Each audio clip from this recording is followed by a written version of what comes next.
손가락을 예. 이제 종이에 벤 적이 있으실 예, 거예요. 예, 예. 근데 그게 이제 뭐 따끔하고 기분 예, 나쁜데 예, 예. 그렇다고 막 눈물이 쏟아지거나 예. 응급실로 달려갈 상황은 아니잖아요. 그쵸. 근데 이게 1000번의 종이컷을 당했다고 일단 생각을 해보세요. 그리고 매일 하루에도 몇 번씩 베는 거예요. 그러면은 그거는 결코 간단한 일이 될 수가 없거든요. 요즘 직장인들은 정신적으로 회색 자켓을 걸치고 출근한다는 얘기를 합니다. 그러니까 무난한 생각, 튀지 않는 생각, 상사의 말에 동의하는 생각, 그런 거죠. 그래서 이렇게 집단 침묵이 있는 조직이 잘 될 리가 없겠죠. 잘 될 리가 없겠죠. 3프로TV 더 피플 바로 시작하도록 하겠습니다. 오늘은요, 요즘에 젊은 분들이 아주 힘들게 회사를 입사를 해서 정말 힘들게 들어가서 그 좋은 회사를 1년도 못 돼서 그만두는 경우들이 굉장히 많다고 하죠. 뭐 공무원 되신 분들도 그렇고 대기업 들어가신 분들도 그런 일들이 잦다고 그래서 도대체 뭐가 문제인가? 왜 이분들은 그 힘들게 들어간 회사를 금세 때려치고 또 다른 직장들을 찾으시는지 그 이유를 발견하고 또 어떻게 하는지 어떻게 하는 게 더 좋을지 이걸 또 책을 엮어내신 분이 계셔서 그분 모시고 이야기 나누도록 하겠습니다. 오늘 함께해 주실 분은요. 좀 책 제목이 아주 재밌습니다. 미세공격주의보라는 책의 작가 남대희 작가님 모시겠습니다. 어서 오십시오. 네, 안녕하세요. 네, 반갑습니다, 작가님. 네, 미세공격주의보는 무슨 뜻인지 감은 잘 안 옵니다. 예, 미세먼지는 우리가 이제 많이 익숙한데 네. 미세공격주의보는 일단 어떤 뜻인지 좀 알려주시면 좋을 것 같은데요.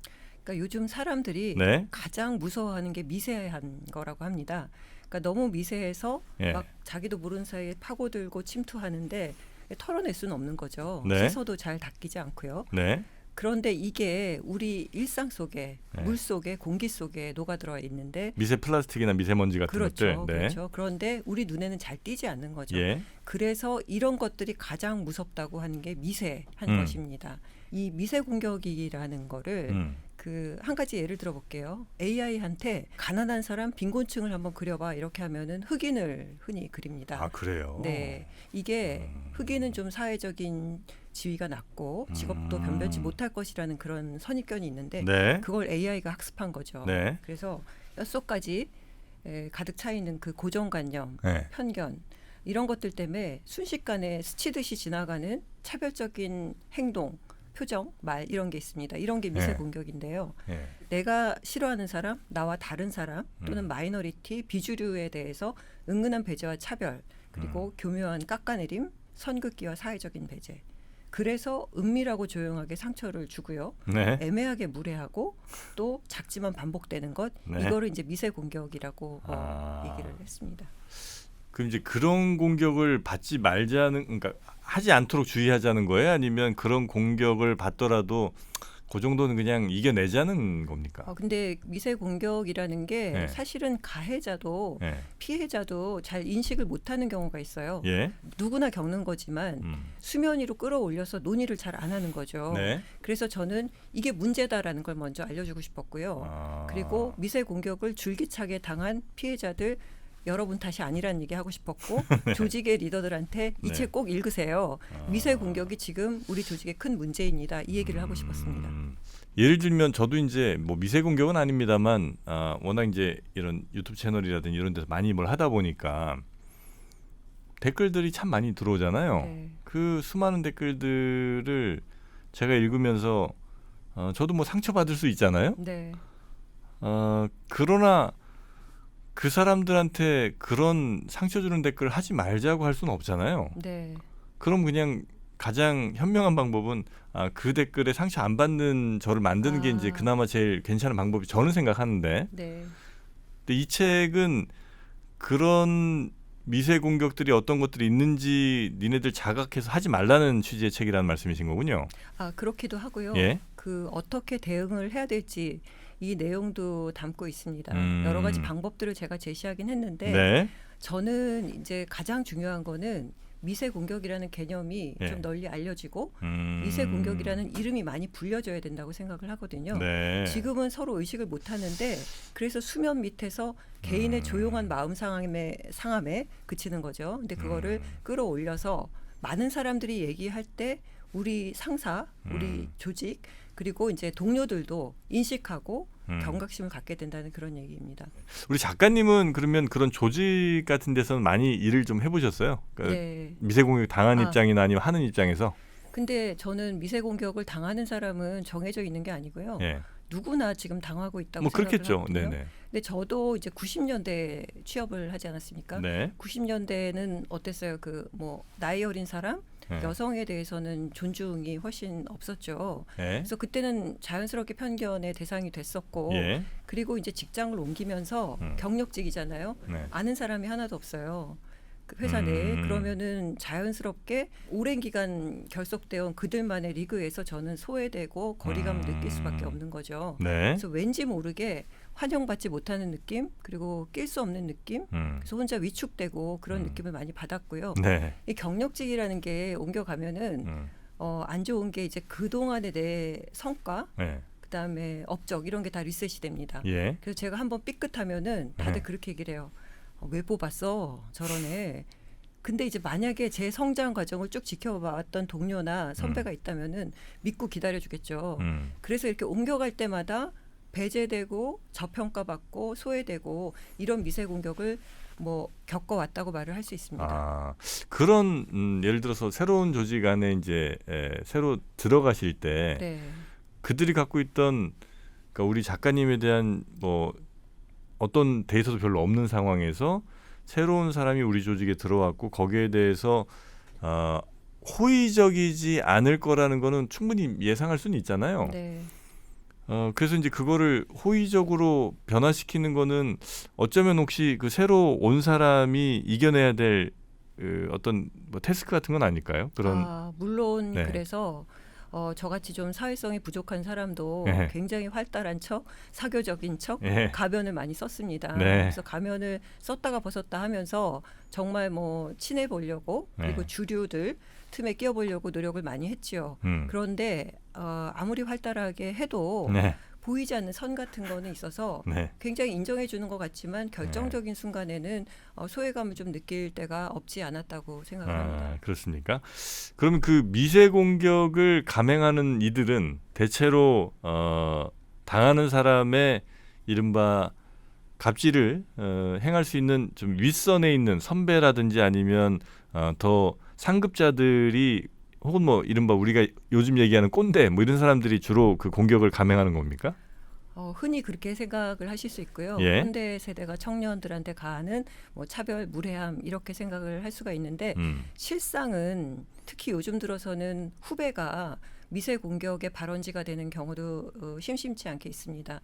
예를 들어서 어떤 이제 기업에서 이런 네. 일이 있었어요. CEO가 그 사내 그 게시판을 통해서 우리 지금 어려운 상황이니까 다 같이 좀 열심히 해보자 네. 메시지를 보냈어요. 댓글이 주르륵 달렸죠. 많은 댓글이 너나 잘하세요. 님선, 너 먼저라는 뜻이죠. 그렇게 많이 달렸어요. 아 진짜요? 네. 근데 그게 그 정도까지 댓글을 달려면 그 조직이 어땠을까 상상할 수 있겠죠. 그렇지만 모든 직원이 보는데 너나 잘하라 하는 거는 네. 이거는 뭐 면죄부가 될 수는 없는 거죠. 이것도 네. 역시 공격의 일종입니다. 제가 이제 그 대기업에서 임원을 할 때 네.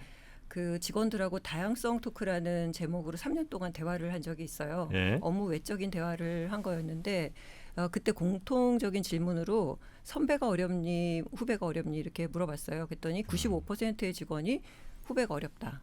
후배가 어렵다고요? 네. 선배한테는 뭐 일 가르쳐 주세요. 뭐 너무 어려워요. 징징댈 수도 있는데 후배한테는 뭐 말 한번 붙이기도 힘들고 너무 눈치가 보이고 네. 너무 이기적으로 일하는 것 같다라는 얘기를 하더라고요. 예. 그래서 이게 저는 일방적인 가해자, 일방적인 피해자는 없다고 생각합니다. 근데 이제 미세 공격이라고 하시니까 이른바 뭐 그 상대되는 개념으로 뭐 거대 공격 같은 것도 있을 수 있을 것 같고 아니면 우리가 흔히 잘 자각할 수 있는 공격, 괴롭힘 뭐 이런 것들은 이미 우리가 꽤 인지하고는 있잖아요. 네. 그럼 그 인지하지 못하는 부분을 좀 더 집중적으로 이번에 책에서 밝혀내신 거예요? 거대 공격이라는 게 예전에는 정말 많았죠. 네. 사무실에서 뭐 던지고 폭행, 폭언 뭐 다 있었잖아요. 네네. 근데 그게 그 사회적인 인식도 변화했고 네. 더 이상 그런 게 용납되지 않는 사회로 가고 있지 않습니까? 예. 그러다 보니까 거대 공격은 많이 줄어들었어요. 그럼 예전에는 그 미세 공격이 없었느냐? 그게 아니라 거대 공격에 가려서 잘 안 보였던 거죠. 근데 지금 그 거대 공격이 조금 줄어들면서 아주 노골적인 괴롭힘보다는 아주 교묘하고 애매해서 묘하게 기분은 나쁜데 뭐라고 또 문제 제기하기도 애매하고 네. 칭찬 같은데 돌려가기예요. 네. 그리고 뭔가 인정해 주는 것 같은데 뒤에서 절대로 또 좋게 얘기 안 하는 그런 여러 가지 복잡한 문제들이 생겨나는 것이 이제 미세 공격의 양태고요. 네. 저는 이제 거대 공격을 사진이나 녹음기에 담을 수 있는 굉장히 누가 봐도 알 수 있는 뚜렷하고 분명한 공격이라면은 미세 공격은 어떤 사람은 전혀 눈치챌 수 없는 그런 은근하고 은밀한 공격이라고 이렇게 정의를 해봤습니다. 그거 아주 재밌는 접근이네요. 그 사진이나 녹음기로 바로 우리가 누구라 들어도 알 수 있을 만한 이런 것들이 이제 거대 공격. 그런 걸로는 애매하지만 뭔가 뉘앙스라든지 맥락상으로 보면 이거는 나를 까는 게 맞는 것 같은 그런 괜히 이상하게 기분 나쁜 그런 것들이 이제 미세 공격. 네네네. 제가 책 속에서 한 구절만 좀 읽어봐도 될까요? 그들은 매일 출근할 때마다 실체를 알 수 없는 갑갑함을 느낀다고 했다. 사이렌보다는 백색 소음에 가깝고 비바람보다는 안개나 미세먼지처럼 옅게 깔린 답답한 그 무언가가 회사에 가는 것을 전혀 즐겁지 않게 만든다. 이게 이제 미세 공격을 묘사한 거라고 보시면 될 것 같아요. 사람들은 왜 다른 사람들을 본인이 이익되는 것도 아닌데 그렇게 공격을 한다고 혹시 생각하세요? 이게 심리적으로 보면 그 일단 우리나라 사람들은 공동체 문화에 익숙하지 않습니까? 그래서 무리를 짓고 싶어해요. 서로 끼리끼리 뭔가 연결고리를 만들고 싶어하는 거죠. 그 안에서 소속되고 싶고, 근데 나와 다른 사람, 내 취향이 아닌 사람, 그런 사람들을 싫어하고 밀어냅니다. 우리 그룹에서 밀어내는 거죠. 그리고 그 이면에는 내가 조금 더 돋보이고 싶고 나를 자랑스러워하고 싶고 내가 우월하다고 느끼고 싶다는 심리가 있는 거죠.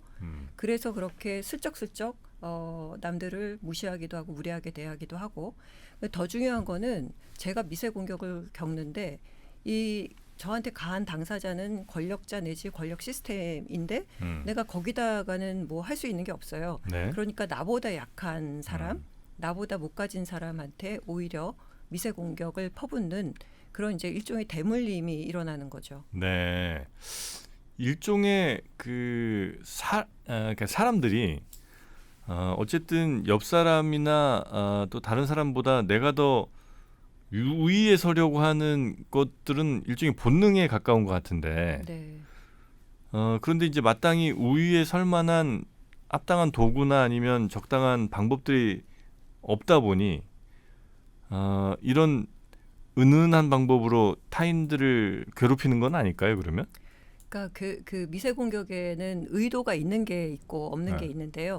없는 거는 이제 그냥 고정관념이에요. 편견. 근데 자기가 하도 이게 문신처럼 자기한테 박혀 있으니까 문제가 있다는 걸 모르고 그냥 하는 거죠. 그게 무의식적으로 하는 게 있고 의식적으로 하는 것도 있어요. 은근히 이제 까는 거죠. 근데 그렇게 하는 게 심각하게 나쁜 짓은 아니라는 그냥 그럴 수 있다 정도로 본인한테 면죄부를 주면서 묘한 쾌감을 느끼는 그런 심리도 있는 것 같습니다. 근데 그런 것들에 대해서 이렇게 활자화된 혹은 뭐 명확하게 드러난 언어로서 그들에게 알려준다면 그들도 그런 행동을 훨씬 덜하게 될 것이다라는 말씀이신 거죠? 그렇게 되기를 희망하신다. 네.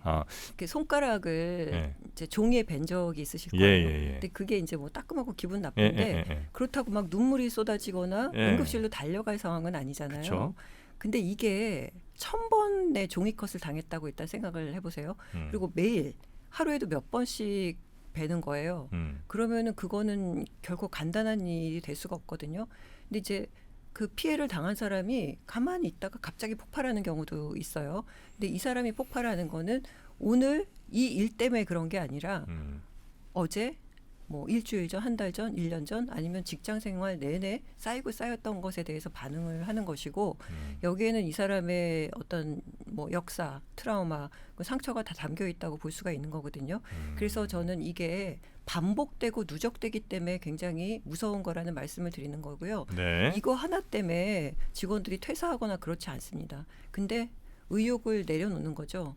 어떤 직원은 그냥 계단식으로 의욕을 내려놓는다면 그런 얘기를 한 적이 있는데 제가 예를 들어 횟집을 하는데 네. 단 한 번의 손배임도 없이 그 횟집이 잘 될 거라고 생각하지는 않거든요. 네. 무수히 많은 손의 상처나 흉터가 생기겠죠. 네. 그런 것들이 결국은 저를 그 물고기 전문가, 회 전문가로 만들어주는 걸 거고, 혹은 제가 만약에 목수라고 한다면 제 손이 지금 이렇게 가녀리진 않겠죠. 훨씬 더 아마 굵은 마디에 굳은 살이 아마 곳곳에 배겨서 웬만한 망치질 혹은 뭐 망치질 좀 실수해서 손을 좀 찢더라도 거의 아프지 않은 수준까지 아마 손이 되지 않겠습니까? 그게 목수로서 혹은 내 횟집 사장으로서의 성장이고 나의 전문성이 되는 것 같은데 제 느낌은. 네네네. 근데 그렇지 않다. 손에 장갑을 한 12겹 끼면서 손 다치지 않게 하는 방법도 얼마든지 있을 수 있지 않냐라고 한다면 물론 뭐 그것도 가능은 하겠습니다만 제가 드린 말씀은 그런 네. 건 아니고요. 예. 그러니까 그 미세 공격하고 예를 들면 내가 업무를 잘못하고 실수를 했어요. 그래서 누군가 지적을 하고 야단을 치죠. 네. 그럼 저 혼자도 실패했구나라는 쓰라린 경험을 이게 미세 공격은 아닙니다. 야단 칠 수 있어요. 네. 제대로 치면 되는 거죠. 그 야단에 젊은 세대들이 그걸 견뎌내나요?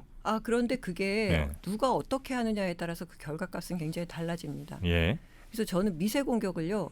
그냥 일상적으로 일 잘못했는데 야단치거나 지적하는 것과 동일시해서는 안 된다고 생각합니다.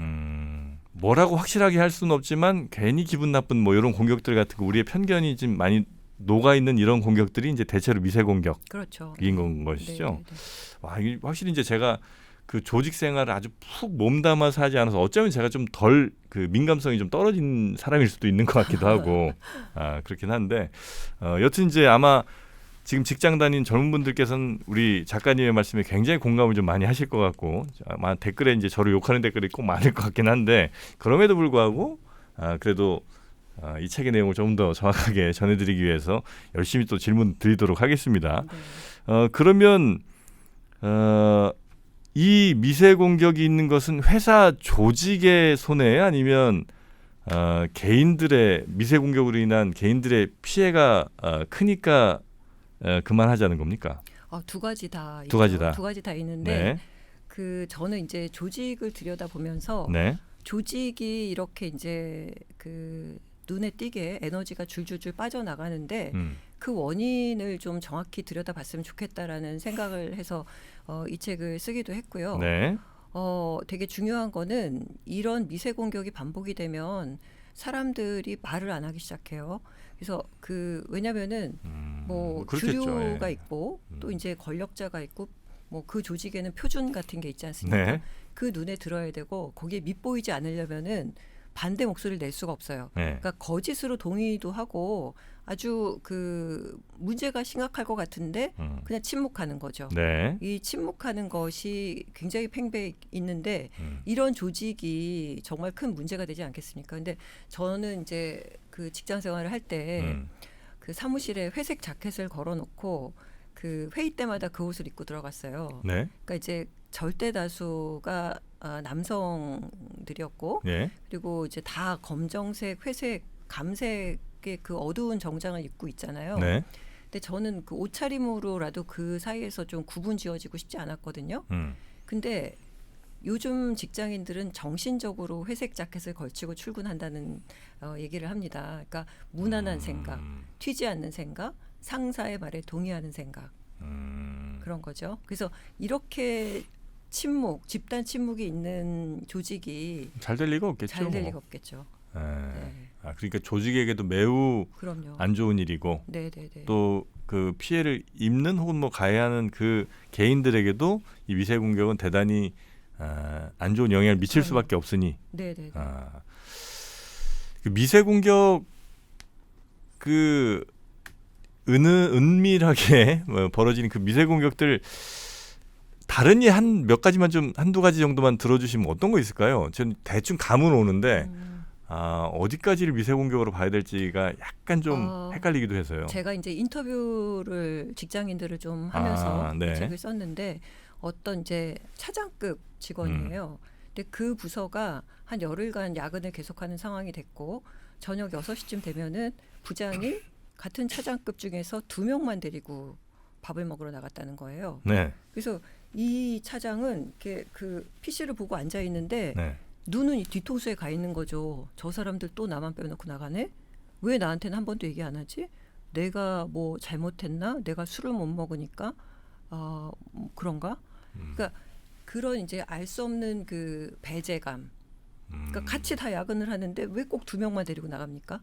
그 사람들이 최애인 거죠. 네, 예를 들면 이제 그렇겠죠. 그런 뭐. 네. 거. 그리고 프로젝트를 하는데 분명히 내 업무 관련인데 번번이 나는 빼놓는 거예요. 예를 들면 그런 것도 있고.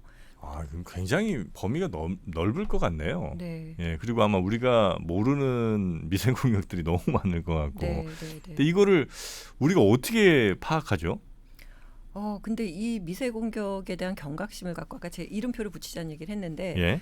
그거를 인지하고 예. 그 자신만의 체크리스트를 만들어도 좋고 내가 이게 그 서로 역지사실을 했을 때 과연 배려한 것인가라는 질문을 던져볼 수 있을 것 같아요.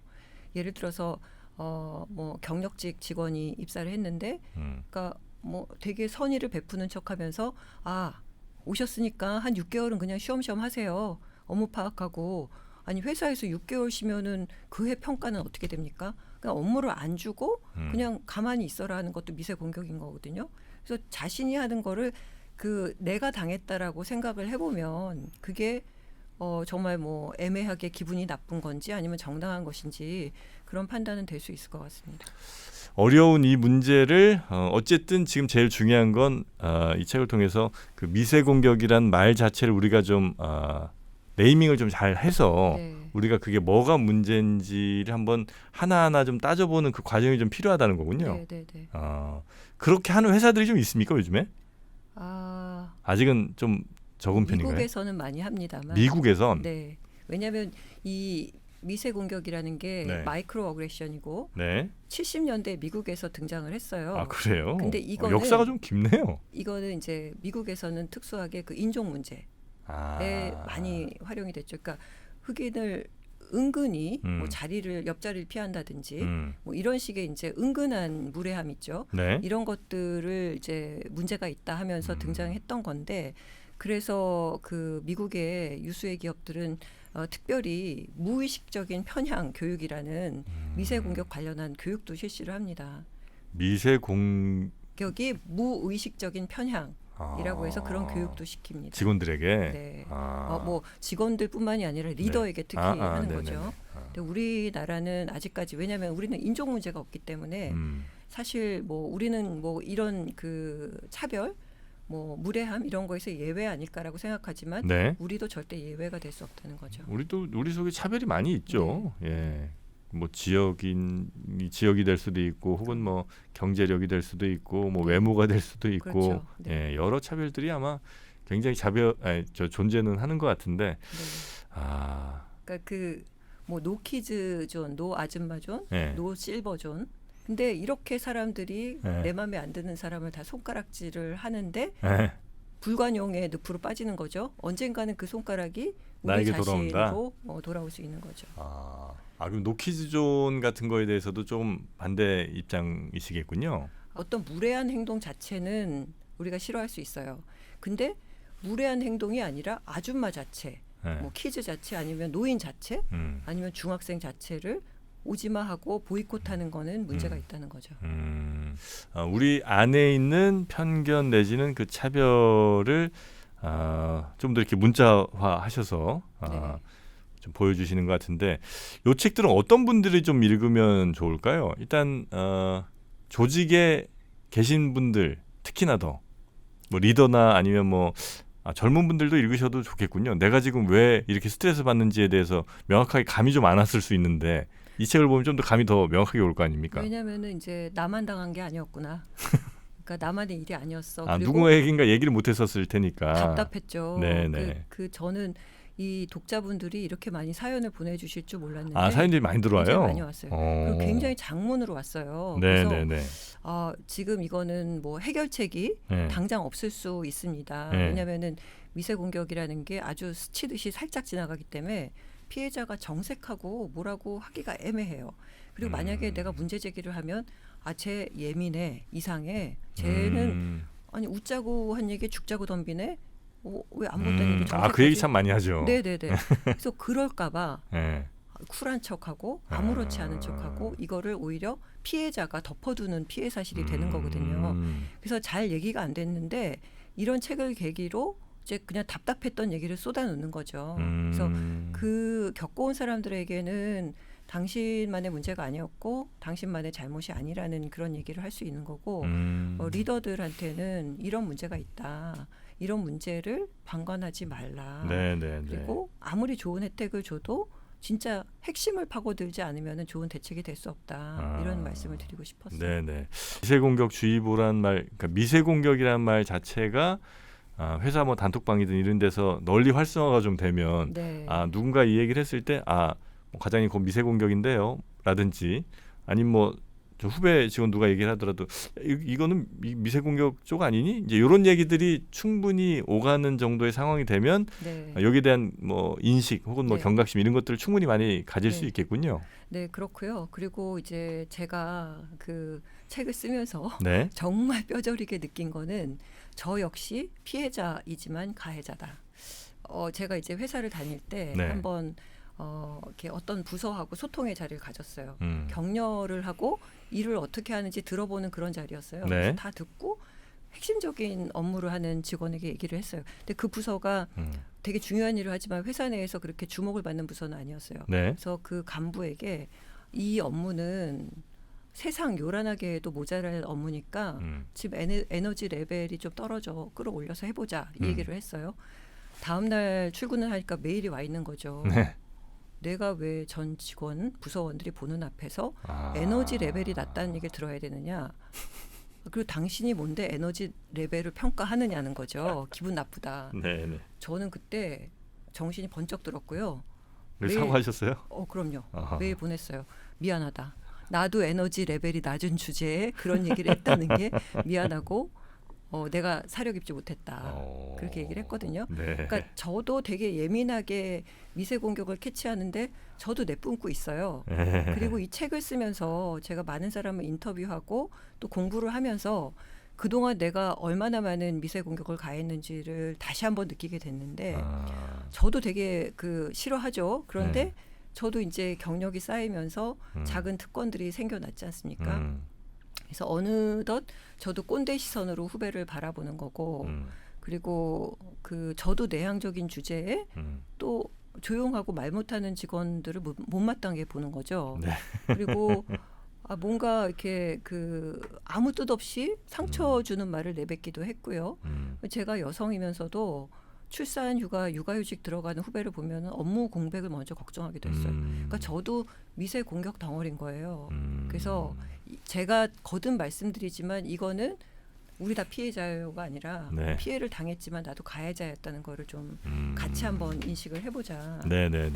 미세 공격을 하는 사람은 편견 덩어리도 눈에 띄게 차별을 많이 하는 사람도 아니다. 차별과 혐오에 반대하는 나, 내 옆에 동료, 어쩌면 우리 모두일 수 있다. 이 얘기를 꼭 하고 싶었어요. 차별과 혐오에 반대한 나도? 그럼요. 왜냐하면은 어떤 사람은 나는 정말 차별 극혐해, 나는 공정해 라고 하는데 자기도 모르게 하거든요. 근데 이거는 나는 아니라고 생각하지만 나도 가해자다. 이거 저는 이 책을 쓰면서 스스로에 대한 위로도 좀 했지만 스스로에 대한 반성을 엄청 했습니다. 그래서 모두가 똑같은 시간을 좀 가지면 좋지 않을까. 혹시 이 미세 공격이라는 거는 객관적인 지표가 좀 어느 정도 있다고 봐야 돼요? 아니면 당하는 사람 혹은 이제 피해자라고 하는 사람들의 이 주관적인 느낌 같은 게 더 중요한 겁니까? 이게 뭐 데이터화 할 수는 없는 거죠. 왜냐하면 아까 말씀드렸다시피 거대 공격은 사진기, 녹음기에 담겨요. 근데 이거는 아니에요. 누가 들어도 명확할 테니. 근데 이거는 그렇지가 않거든요. 그래서 어떤 사람은 일어난 줄도 몰라요. 바로 옆에 있었는데. 그래서 이거는 더더군다나 해결하기가 굉장히 힘들고 그럴 것 같아요. 그래서 모두가 좀 감수성, 경각심을 키워야 되는 문제입니다. 혹시 오늘 요 얘기는 참 내가 이 미세 공격주의보라는 책을 설명하면서 요 얘기는 내가 꼭 했어야 되는데 내가 깜빡했다. 내지는 정프로 저기 안 물어갖고 내가 이 얘기를 못했네 하는 게 혹시 있으실까요? 글쎄요, 그 사람들이 예. 아니 그러면 그 작가는 예. 미세 공격을 어떻게 대처하면서 살아왔느냐? 미세 공격에. 네, 그 아우, 얘기를 재밌겠네요. 많이 물어보더라고요. 예. 근데 저도 이렇게 아주 똑부러지고 현명하게 대처는 못했어요. 네. 왜냐하면 되게 애매하거든요. 그리고 제가 다시 그 시절로 돌아가도 정말 멋지게 대응할 방법은 없습니다. 근데 저는 네. 이렇게 가만히 생각을 해봤어요. 워낙 이제 많은 사람들이 좀 물어오기 때문에 네. 나는 그럼 그걸 어떻게 견디면서 살아왔지, 이겨냈지 이 얘기를 생각을 해보니까 네. 4개 정도 단계가 있는 것 같아요. 첫 번째는 참는 거예요. 일단 웬만큼은 참아요. 네. 뭐 한두 번? 그럴 수 있지 뭐. 예. 참아요. 참을 때까지 참는데 중간에 이제 두 번째 단계 폭발을 합니다. 폭발이라는 게 네. 표시를 내는 거예요. 근데 저는 이제 또 특히 그렇게 막 참을성이 엄청 있는 사람이 아니라 네. 표시를 내요. 네. 근데 표시 낼 때 가장 중요한 거는 이게 선을 넘으면 안 돼요. 그러니까 건널 수 없는 강을 건너게 하면 안 된다는 거죠. 네. 왜냐하면 그 회사 다녀야 되고 그 상사랑 또 일을 해야 되니까 그런 그 선을 넘지는 않고 네. 아주 나이스하게 내지는 정말 냉정하고 캄하게 얘기를 하는 게 이제 두 번째 단계인 거고요. 네. 근데 두 번째까지 해도 안 통할 수가 있잖아요. 세 번째는 분리. 그러니까 내가 떠나든 그 상사가 떠나길 기도를 하든 뭔가 이제 물리적으로 분리가 되지 않으면은 해결이 안 되는 거예요. 예. 근데 1, 2, 3이 다 안 될 수가 있잖아요. 그러면 4번은 네. 감정의 배출로를 만드는 거예요. 감정의 배출로. 네. 다른 데다 스트레스 푼다는 거예요? 저 같은 경우에는 그 30여 년 직장 생활 내내 저의 흑역사부터 성장 과정을 쭉 지켜봐준 멘토가 있어요. 그래서 제가 이렇게 화가 나고 분노가 찰 때마다 늘 함께 얘기를 나누고 조언도 해주고 격려도 해주는 분이 있었거든요. 네. 근데 이게 미세 공격 자체를 해결해 주진 않았어요. 그런데 뭐 대나무 숲 같은 거죠. 뭐 속 시원히 털어놓고 그러면 거기에서 어느 정도 내 이 썩은 감정이 처리가 되고. 그건 대단히 고마운 분이네. 그럼요. 예. 네. 그래서 저는 숨쉴 구멍이 있었다. 근데 그 감정의 배출로가 뭐 멘토가 아닐 수도 있고 친구, 가족일 수도 있고 뭐 어린 사람, 나이 많은 사람 누구든지 될 수 있는데 적어도 내 자신이 피폐해지지 않도록 그런 출구 정도는 마련을 하자. 이렇게 4단계를 제가 했던 것 같고 또 말씀을 드리고 싶어요. 이게 정답은 아니니까 뭐 각자한테 맞는 방법을 택하시면 될 것 같아요. 작가님의 경우에는 이런 4단계 정도를 거쳐서 최악의 상황은 이제 피해 오신 거고 누군가를 믿고 의지할 수 있다는 건 엄청난 축복인 거고 그 회사에서는 참 녹록치 않다. 회사에서 피하 구분하는 방법 혹시 있어요? 뭐 팁 같은 거? 근데요. 그거는 좀 시간이 걸리는 것 같아요. 왜냐하면은 뭐 이렇게 한 뭐 몇 달 봐서는 알 수가 없더라고요. 그래요. 네. 되치기 당하신 경우가 좀 있으신 모양이군요. 꼭 그런 건 아니고요. 그런 건 아닙니다. 알겠습니다. 미세 공격 주의보라는 아주 재미있는 제목의 책. 오늘 책 내용과 함께 우리 저자이신 남대희 작가님께서 미세 공격에 대한 어쩌면 저도 이제 여전히 미세 공격에 대해서는 무지몽매한 그리고 예민함 혹은 뭐 이렇게 감수성이 매우 떨어지는 사람이었을 수 있으니까 저도 한번 책을 읽어보면서 미세 공격이 어떤 것들이 있고 또 어떻게 내가 그동안 사람들에게 어쩌면 미세 공격들을 펼쳐왔는지 그거 한번 좀 반성을 하면서 읽도록 하겠습니다. 여러분도 혹시 기회 닿으시면 우리 회사, 우리 조직 내에서 혹은 꼭 뭐 조직은 아니더라도 인간관계에서 있을 수 있는 이런 미세 공격 같은 것들 어떻게 좀 더 주의를 해야 되고 또 그런 공격이 들어왔을 때 현명하게 대응할 수 있는지 이런 거 책과 함께 고민해 보시면 어떨까 싶네요. 네, 오늘 함께해 주신 남대희 작가님 대단히 감사하고요. 다음에 또 좋은 기회가 되면 또 뵙도록 하겠습니다. 오늘 도전적인 질문 감사합니다. 저요? 저는 오늘 누가 오시든 항상 이 모양이라 재밌었어요. 얘는 거센 공격 주시고 좋습니다. 대단히 고맙습니다. 네, 감사합니다.